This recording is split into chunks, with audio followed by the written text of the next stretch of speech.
Hello friends, எல்லோருக்கும் வணக்கம். Welcome to young investor channel. Actually markets பார்த்துருப்பீங்க. ஸோ மார்க்கெட் வந்து ஒரு பாசிட்டிவ் ரியாக்ஷனில் தான் க்ளோஸ் ஆயிருக்குது. நிஃப்டி 50 24,211 பாயிண்ட்ஸில் க்ளோஸ் ஆயிருக்கு. 4 பாயிண்ட்ஸ் பாசிட்டிவில் க்ளோஸ் ஆயிருக்கு. சென்செக்ஸ் 77,616 பாயிண்ட்ஸில் க்ளோஸ் ஆயிருக்கு. 47 பாயிண்ட்ஸ் பாசிட்டிவில் க்ளோஸ் ஆயிருக்கு. நிஃப்டி பேங்க் 85 பாயிண்ட்ஸ் பாசிட்டிவில் க்ளோஸ் ஆயிருக்கு. 58,131 பாயிண்ட்ஸில் க்ளோஸ் ஆயிருக்கு. நிஃப்டி ஐடி 1005 பாயிண்ட்ஸ் பாசிட்டிவ், 29,015 பாயிண்ட்ஸில் க்ளோஸ் ஆயிருக்கு. நிஃப்டி ஆட்டோ 120 பாயிண்ட்ஸ் பாசிட்டிவ், 26,981 பாயிண்ட்ஸில் க்ளோஸ் ஆயிருக்கு. இது போக எஃப்ஐஎஸ்டிஎஸ் டேட்டா 3,062 கோடிக்கு எஃப்ஐஎஸ் வந்து நெட் செல்லர்ஸாக இருந்திருக்காங்க. டிஎஸ் வந்து 2,171 கோடிக்கு நெட் பையர்ஸாக இருந்திருக்காங்க. ஸோ இது வந்து லாஸ்ட் மார்க்கெட் அப்டேட்ஸு. ஃபஸ்ட்டு பார்க்கும்போது ஹெச்எல் டெக்னாலஜிஸோட ரிசல்ட்ஸ் அனௌன்ஸ்மெண்ட் பண்ணியிருக்காங்க. ஸோ இந்த குவார்ட்டரில் அவங்களோட ப்ராஃபிட் 20.3% இன்க்ரீஸ் ஆயிருக்கு. 4,624 கோடியாக இருக்குது. ஆக்சுவலி சிஎன்பிஎஸ்சி எஸ்டிமேட் பண்ணதை விட ஜாஸ்தியாக தான் வந்திருக்குன்னு சொல்லியிருக்காங்க. ரெவன்யூ ஃப்ரம் ஆப்ரேஷன் 14% இன்க்ரீஸ் ஆயிருக்கு. 34,579 கோடியாக இருக்குது. இது போக டாலர் டேர்ம்ஸில் ரெவன்யூ வந்து $3.65 பில்லியன் இருக்குது. இதுவும் இன்க்ரீஸ் ஆயிருக்கு. But actually constant currency revenue வந்து 0.5% சீக்வென்ஷியல் பேசிஸில் டிக்ளைன் ஆயிருக்கு. Revenue from operation 14% round increase ஆயிருக்குன்னு சொல்லியிருக்கிறாங்க. எபிட் பார்க்கும்போது 5,831 கோடியாக இருக்குது. இதுவும் இன்க்ரீஸ் ஆயிருக்கு. எபிட்டா மார்ஜின் 16.5%லேருந்து 16.86% ஆட்டி எக்ஸ்பென்ஷன் ஆயிருக்கு. சர்வீஸ் ரெவன்யூ 14.9% இன்க்ரீஸ் ஆயிருக்கு. சீக்வென்ஷியல் பேஸில் 1.7% இன்க்ரீஸ் ஆயிருக்கு. 31,748 கோடியாக இருக்குது. IT and business service revenue 4.2% வளர்ந்துருக்கு. சீக்வென்ஷியல் பேசிஸில் ஃப்ளாட்டாக இருக்குன்னு சொல்லியிருக்கிறாங்க.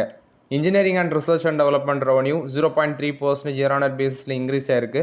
குவார்டர் ஆன் குவார்டர் பேஸில் 3.7% டிக்ளைன் ஆயிருக்குன்னு சொல்லியிருக்கிறாங்க. நெட் நியூ புக்கிங்ஸ் வந்து $2.4 பில்லியன் இருக்குது. மெகா டீல் ஏர்லி ஜூலையில் வந்து அவங்க சைன் பண்ணுவாங்க அப்படின்னு சொல்லி அப்டேட். இது ஏர்லி ஜூலையில் வந்து மெகா டீல்லாம் சைன் பண்ணியிருக்கிறாங்க. ஸோ அதில் வந்து சில ஏஐல டிரான்ஸ்ஃபர்மேஷன், அடுத்து வந்து பார்த்தீங்கன்னா ஃபார்ச்சூன் குளோபல் 50 கம்பெனியோட Europe head quarter fortune global 50 கம்பெனியோட சைன் பண்ண சில டீல்ஸ் எல்லாமே மெகா டீல்ஸ் அப்படின்னு சொல்லி அப்டேட் கொடுத்துருக்காங்க. Advance a revenue 10.6% quarter on quarter பேசிஸ்லையும் இயர் ஆன் இயர் பேசிஸில் 62.1% இன்க்ரீஸ் ஆயிருக்கு. $171 மில்லியன். ஆனுவலைஸ்டு ரன் ரேட் பார்க்கும்போது 688 மில்லியன் இருக்குன்னு சொல்லியிருக்கிறாங்க. இது போக அட்வான்ஸ் ஏ பிஸ்னஸ் நான் சொன்ன மாதிரி ரெவன்யூ வந்து குவார்டர் ஆன் குவார்டர் பேஸில் 10.6%, இயர் ஆன் இயர் பேசிஸில் 62.1%, கான்ஸ்டன்ட் கரன்சி டேர்ம்ஸில் க்ரோத் காமிச்சிருக்கு. பட் டிசிஎஸ் அளவுக்கு இல்லாட்டாலும் ஏஐ மூலமாட்டு ரெவன்யூ எடுக்கிறதுல எல்லா ஐடி கம்பெனிஸுமே ஃபோக்கஸ் பண்ண ஆரம்பிச்சிட்டாங்க. அதாவது மிட் கேப் மட்டும் இல்லாமல், ஸ்மால் கேப் மட்டும் இல்லாமல், லார்ஜ் கேப் ஐடி கம்பெனிஸும் பெருசாட்டு ஃபோக்கஸ் பண்ண ஆரம்பிச்சிருக்காங்க. இந்த கம்பெனி வந்து லாஸ்ட் 12 மந்த்ஸில் ஆப்ரேட்டிங் கேஷ் ஃப்ளோ பார்க்கும்போது 19,258 கோடியாக இருக்குது. ஆப்ரேட்டிங் கேஷ் ஃப்ளோ கன்வர்ஷன்ஸ் நீ பார்க்கும்போது அவங்களோட நெட் இன்கமில் 107% இருக்குது. ஃப்ரீ கேஷ் ஃப்ளோ கன்வர்ஷன் பார்க்கும்போது 99% இருக்குன்னு சொல்லியிருக்கிறாங்க. ஹெச்எல் டெக்கோட கிராஸ் கேஷ் பார்க்கும்போது 27,058 கோடியாக இருக்குது. நெட் கேஷ் பார்க்கும்போது 26,907 கோடியாக இருக்குது. எம்ப்ளாயி ஆட்ரிஷன் ரேட் 12.7% இருக்குது. ஹெட்கவுண்ட் வந்து 3,292 எம்ப்ளாயிஸ் இந்த குவார்ட்டரில் சீக்வென்ஷியல் பேஸில் டிக்ளைன் ஆயிருக்குன்னு சொல்லியிருக்கிறாங்க. 2,23,389 டோட்டல் எம்ப்ளாயி கவுண்ட் வச்சுருக்கிறாங்க. ஸோ ஃபினான்ஷியல் 27 அவங்க இன்ட்ரீம் டிவிடெண்ட் வந்து $12 per ஷேர் வந்து டிக்ளேர் பண்ணியிருக்கிறாங்க. ஸோ ரெக்கார்ட் டேட் பார்க்கும்போது ஜூலை 17 ஃபிக்ஸ் பண்ணியிருக்கிறாங்க. ஜூலை 27க்கு வந்து இந்த டிவிடெண்ட் பேமெண்ட் ஆகும்னு சொல்கிறாங்க. July 27 $12 dividend, July 17 record date, July 27 வந்து அது பேமெண்ட் ஆகும் அப்படின்னு சொல்லி அப்டேட் கொடுத்துருக்காங்க. அது மட்டும் இல்லாமல் ஜாஸ்பர் சாஃப்ட் அப்படிங்கிற ஒரு பிஸ்னஸ் யூனிட்டு, அதாவது க்ளவுட் சாஃப்ட்வேர் குரூப்போட ஒரு பிஸ்னஸ் யூனிட்டு, அது ஜூலை 1 பார்த்தீங்கன்னா அந்த அக்யூசிஷனும் கம்ப்ளீட் பண்ணியிருந்தாங்க. ஸோ அதுவும் வந்து ஒரு அக்யூசிஷனாக இருக்குது. இது வந்து ஹெச்எல் டெக்னாலஜிஸை பொறுத்த வரைக்கும் அப்டேட்டு. இன்றைக்கி மார்க்கெட்டில் ஒரு 5% பாசிட்டிவில் தான் க்ளோஸ் ஆயிருந்துச்சு. பட் இந்த வருஷம் 20% மேலே கிராஷ் ஆனாலும் டிசிஎஸ் எல்லாமே அவங்களோட ரிசல்ட்ஸுக்கு அப்புறம் கொஞ்சம் ரிகவர் ஆன மாதிரி தெரியுது ஐடி கம்பெனிஸ். ஸோ அதை தொடர்ந்து இவங்க ஹெச்எல் டெக்னாலஜிஸும் ஒரு பாசிட்டிவில் தான் க்ளோஸ் ஆகிருக்காங்க. ஸோ எனக்கு தெரிஞ்சு இந்த ரிசல்ட்ஸும் மார்க்கெட் அக்செப்ட் பண்ணணும்னு தான் நினைக்கிறேன். ஸோ வெயிட் பண்ணி பார்க்கலாம். இது வந்து ஹெச்எல் டெக்னாலஜிஸ் போஸ்ட் பண்ண ரிசல்ட்ஸ் அப்டேட்டு.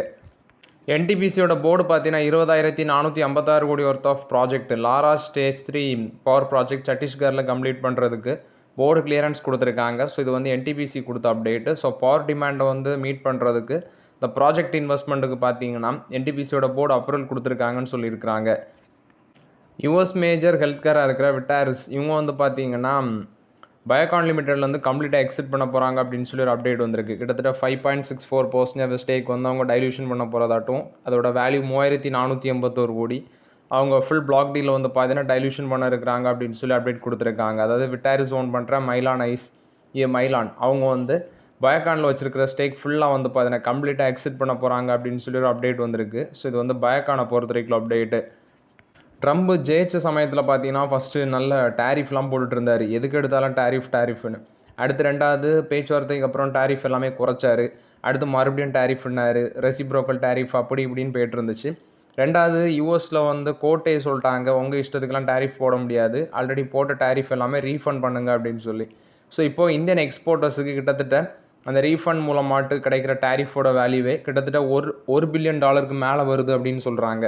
அதாவது ரீஃபண்ட் மூலமாட்டு ரிசீவ் ஆகிற அந்த வேல்யூ வந்து $1 பில்லியன் மேலே இருக்குது. ஸோ இந்தியன் எக்ஸ்போர்ட்டர்ஸுக்கு பார்க்கும்போது ட்ரம்ப் போட்ட டேரிஃபில் அந்த ரீஃபண்ட் ரிட்டர்ன் ஆகிறது மட்டுமே $1 பில்லியன் மேலே வருது அப்படின்னு சொல்லி அப்டேட் கொடுத்துருக்காங்க. நெக்ஸ்ட்டு பார்க்கும்போது இந்தியன் பெயிண்ட் கம்பெனிஸ், ஸோ அதில் ஏஷியன் பெயிண்ட்ஸ் ஒரு அப்டேட்டை கொடுத்துருக்காங்க. அவங்க வந்து ப்ரைஸஸ் பார்த்தீங்கன்னா கிட்டத்தட்ட 12% அளவுக்கு ப்ரைஸ் ஹைக் பண்ணியிருக்கதாட்ட அப்டேட் கொடுத்துருக்காங்க. இந்த வெஸ்ட் ஏஷியா கான்ஃப்ளிக்ட்டுக்கு அப்புறம் 12% அளவுக்கு ஏஷியன் பெயிண்ட்ஸ் வந்து ப்ரைஸ் ஹைக் பண்ணியிருக்கிறாங்க. ஏன்னா ரா மெட்டீரியல் காஸ்ட் ஜாஸ்தியானதுனால கிட்டத்தட்ட 12% அளவுக்கு அவங்க ப்ரைஸ் ஹைக் பண்ணியிருக்கிறாங்க. இது எல்லாமே ஃபேஸ்ட் மேனரில் ஃபஸ்ட்டு ஒரு 1%, அடுத்து ஒரு 2% அந்த மாதிரி பண்ணியிருக்கிறாங்க. ஆனால் இவங்களுக்கு ரைவலாக இருக்கிற பர்கர் பெயிண்ட்ஸ் பார்க்கும்போது அவங்களும் பார்த்தீங்கன்னா ஒரு 1%, 2% அப்படின்னு ரைஸ் பண்ணியிருந்தாங்க. கன்சாக் நிர்லாக் பெயிண்ட்ஸும் 2 to 3% சம்திங் ரைஸ் பண்ணியிருந்தாங்க. JSW டிலக்ஸ் பார்க்கும்போது 10% ரைஸ் பண்ணியிருக்கதாட்ட அப்டேட் கொடுத்துருக்காங்க. ஸோ இது வந்து ஏஷியன் பெயிண்ட்ஸ் கொடுத்த அப்டேட்டு. ப்ரைஸ் கைக்கு ஏன் பண்ணுறாங்க அப்படின்னா க்ரூட் ஆயிலோட ப்ரைஸ் இன்க்ரீஸ் ஆகுது. ஏன்னா பெட்ரோகெமிக்கல் சப்ளை அதுதான் இவங்களுக்கு ரா மெட்டீரியல். இந்த பெயிண்ட் மேனுஃபேக்சர் பண்ணுறது க்ரூடு தான் ரா மெட்டீரியல். அதோட ப்ரைஸ் இந்த ரேஞ்சுக்கு போச்சுன்னா அவங்களுக்கு வேறு ஆப்ஷனே கிடையாது. மார்ஜினை காப்பாற்றணுன்னா அவங்க ப்ரைஸ் ஹைக் பண்ணி தான் ஆகணும். ஸோ அதை தான் அந்த பெயிண்ட் கம்பெனிஸ் பண்ணியிருக்கிறாங்க. ஹியூண்டாயோட ஜூலை ஆஃபர்ஸ், ஸோ கிரெட்டா மாதிரி கார்களுக்கு 1 lakh அளவுக்கு டிஸ்கவுண்ட் கொடுக்குறாங்க. ஸோ அதில் நிறைய வேரியன்ட்ஸ் வருது. ஃபஸ்ட்டு ஜூலை டிஸ்கவுண்ட்டில் வெர்னா, அதுக்கு எந்த அளவுக்கு டிஸ்கவுண்ட் கொடுக்குறாங்கன்னா 65,000 அளவுக்கு டிஸ்கவுண்ட் கொடுக்குறாங்க வெர்னாக்கு. அடுத்து கிராண்ட் i10 அதுக்கு 70,000 கொடுக்குறாங்க. ஹியூண்டாய் எக்ஸ்டர் அண்ட் ஹியூண்டாய் ஆரா அதுக்கு வந்து 40,000 அளவு கொடுக்குறாங்க. ஆராக்கு வந்து 30,000 கொடுக்குறாங்க. ஸோ நெக்ஸ்ட்டு பார்க்கும்போது ஸோ ஃபினான்ஸ் ஸ்கீமில் நீங்கள் பை பண்ணுறீங்க அப்படின்னா 100% ரோட் ஃபண்டிங் கிடைக்குது. ப்ளஸ் 50% பார்த்தீங்கன்னா ப்ராசஸிங் ஃபீயில் வந்து வேவியர் கொடுக்குறாங்க. 100% ஃபார்க்ளோஷர் வேவியர் கொடுக்குறதாட்டும் அப்டேட் கொடுத்துருக்காங்க. ஸோ இந்த டேர்ம்ஸ் எல்லாமே அவங்க சொல்லியிருக்கிறாங்க. ஸோ ஹியூண்டாயில் ஜூலையில் இந்த ஆஃபர் ஜூலை மட்டும் தான். ஜூலையில் நீங்கள் யூஸ் பண்ணுறீங்க அப்படின்னா இதெல்லாம் செக் பண்ணி பார்த்துக்கோங்க. யாராவது ஹியூண்டாயில் ஜூலையில் கார் வாங்கணும் அப்படின்னு ஆசை இருந்துச்சுன்னா இதெல்லாம் செக் பண்ணி பார்த்துக்கோங்க. பாரத் எலக்ட்ரானிக்ஸ் லிமிடெட் இவங்க 572 கோடி ஒர்த் ஆஃப் அடிஷ்னல் ஆர்டர் இவங்களுக்கு கிடச்சிருக்கு. கம்யூனிகேஷன் எக்யூப்மெண்ட் ஏவியானிக்ஸ் இந்த செக்மெண்ட்டில் உங்களுக்கு அடிஷ்னல் ஆர்டர் கிடச்சிருக்குன்னு சொல்லியிருக்கிறாங்க. இது பாரத் எலக்ட்ரானிக்ஸ் லிமிடெட் கொடுத்த அப்டேட்டு. JBM ஆட்டோ இவங்க ஒரு மெமரம் ஆஃப் அண்டர்ஸ்டாண்டிங் போட்டிருக்காங்க. எதுக்குன்னா 500 எலக்ட்ரிக் பஸ்ஸஸ் வந்து சப்ளை பண்ணுறதுக்கு போட்டிருக்கதாட்ட அப்டேட் கொடுத்துருக்காங்க. ட்ரெவின் அப்படிங்கிற ஒரு கம்பெனி கூட இந்த மெமரம் ஆஃப் அண்டர்ஸ்டாண்டிங் போட்டிருக்காங்க. JBM auto, JBM electric vehicle private limited மூலமாட்டு தான் அந்த மெமரம் ஆஃப் அண்டர்ஸ்டாண்டிங் போட்டிருக்காங்க. Electric commercial vehicle leasing platform driven அவங்களோட போட்டிருக்காங்க. ஸோ அவங்களுக்கு 500 எலக்ட்ரிக் லக்ஸரி பஸ்ஸஸ் வந்து சப்ளை பண்ணுறதுக்கு இது JBM ஆட்டோ கொடுத்த ஒரு பாசிட்டிவ் அப்டேட்டாக இருக்குது. JSW இன்ஃப்ராஸ்ட்ரக்சர் இன்றைக்கி மார்க்கெட்டில் ரைஸாக இருந்துச்சு. அவங்க வந்து ஒரு ஹோலி ஓன் சப்சிடியை வந்து இன்கார்பரேட் பண்ணியிருக்கிறாங்க. SPV அப்படிங்கிற ஒரு கம்பெனியை கொல்கட்டா போர்ட்டில் வந்து பார்த்தீங்கன்னா புதுசாட்டம் அவங்க இன்கார்பரேட் பண்ணியிருக்கிறாங்க ஹோலி ஓன் சப்சிடியாட்டு. ஸோ அந்த பேசிஸில் இன்றைக்கி அது வந்து பார்த்தீங்கன்னா ஒரு பாசிட்டிவ் ரியாக்ஷன் கொடுத்துருக்கு மார்க்கெட்டில். ICICI Prudential AMC அதோட ரிசல்ட்ஸ் வந்திருக்கு. ப்ராஃபிட் 23% இன்க்ரீஸ் ஆயிருக்கு, 965 கோடியாக இருக்குது. ரெவன்யூ 1564 கோடியாக இருக்குது, 17.5% இன்க்ரீஸ் ஆயிருக்கு. டோட்டல் இன்கம் 18% இன்க்ரீஸ் ஆயிருக்கு, 1745 கோடியாக இருக்குது. ஃபைனல் டிவிடெண்ட் 12.4 rupees அனௌன்ஸ்மெண்ட் பண்ணியிருக்கிறாங்க. டிவிடெண்ட் வந்து அனௌன்ஸ்மெண்ட் பண்ணல, இது வந்து ஆல்ரெடி கொடுத்த டிவிடெண்டை வந்து அப்டேட் பண்ணியிருக்கிறாங்க. ஆல்ரெடி அவங்க பேமெண்ட் பண்ண டிவிடெண்ட் அப்டேட் பண்ணியிருக்கிறாங்க. ஸோ இது வந்து ICICI Prudential asset management company post பண்ண ரிசல்ட்ஸ் அப்டேட்டு. நெக்ஸ்ட் இந்த டிமார்ட், ஸோ நான் ஏன் வந்து இது வந்து ஹைலி வேல்யூஷன் இருக்குது அப்படின்னு சொல்கிறேன்னா அதுக்கு சில ரீசன்ஸை ப்ரோக்கரேஜஸ் ஃபார்ம்ஸே அப்டேட் பண்ணியிருக்கிறாங்க. ஃபஸ்ட்டு அவங்களோட லைக் ஃபார் லைக் சேல்ஸ் அது வந்து 5% தான், 5.5% இருக்குது. ப்ரீவியஸ் குவார்ட்டரில் அது 10.8% இருக்குது அந்த க்ரோத்து. அது மட்டும் இல்லாமல் revenue from older stores, large metro cities இது எல்லாமே ஃப்ளாட்டாக இருக்குது அப்படின்னு சொல்கிறாங்க. நான் மெட்ரோ ஸ்டோர்ஸ் வந்து ஓரளவு பெர்ஃபார்மன்ஸ் வெல்லாக இருந்தாலும் இது போக அர்பன் மெச்சூர் மார்க்கெட்ஸ் அங்கே எல்லாமே ஸ்லோ ஆகுது அப்படின்னு சொல்கிறாங்க. ரெவன்யூ க்ரோத் பார்க்கும்போது அவங்க நெட்வொர்க் எக்ஸ்பேன்ஷன் பண்ணுறதுல தான் 15% ரெவன்யூ க்ரோத் வருது அப்படின்னு சொல்லியிருக்கிறாங்க. ஸ்ட்ராங்கர் சேல்ஸ் வந்து இந்த எக்ஸிஸ்டிங் ஸ்டோர்ஸில் ஸ்ட்ராங்கர் சேல்ஸ் இல்லை அப்படின்னு சொல்லியிருக்கிறாங்க. ஸோ ஆல்ரெடி ஸ்டாக்கோட வேல்யூவேஷனும் ஜாஸ்தியாக இருக்குது. இது போக இது மாதிரி ஒரு சுச்சுவேஷன் அந்த கம்பெனி ஃபேஸ் பண்ணுற சமயத்தில் டிமார்ட்லாம் கை வைக்கிறது ரிஸ்க்காக தான் மாறும். ஸோ அதனால் டிமார்ட்லலாம் இப்போதைக்கு கொஞ்சம் வெயிட் பண்ணுங்கள். Indigo Asian Paints crude sensitivity stock, அதாவது இண்டிகோ ஏஷியன் பெயிண்ட்ஸ் பிபிசிஎல் இது மாதிரி க்ரூட் சென்சிட்டிவிட்டி ஸ்டாக்ஸ் எல்லாமே இன்றைக்கி மார்க்கெட்டில் ஒரு 2% சம்திங் ஃபால் ஆகிருக்கும். அது எல்லாமே ரீசன் உங்களுக்கு தெரியும். அது வந்து aviation, paints, tyres, oil marketing companies. Crude ஆயிலோட ப்ரைஸ் மேலே போச்சுன்னா இது எல்லாமே கீழே விடும். க்ரூட் ஆயிலோட ப்ரைஸ் கீழே விழுந்துச்சுன்னா இந்த ஸ்டாக் எல்லாமே மேலே போகும்.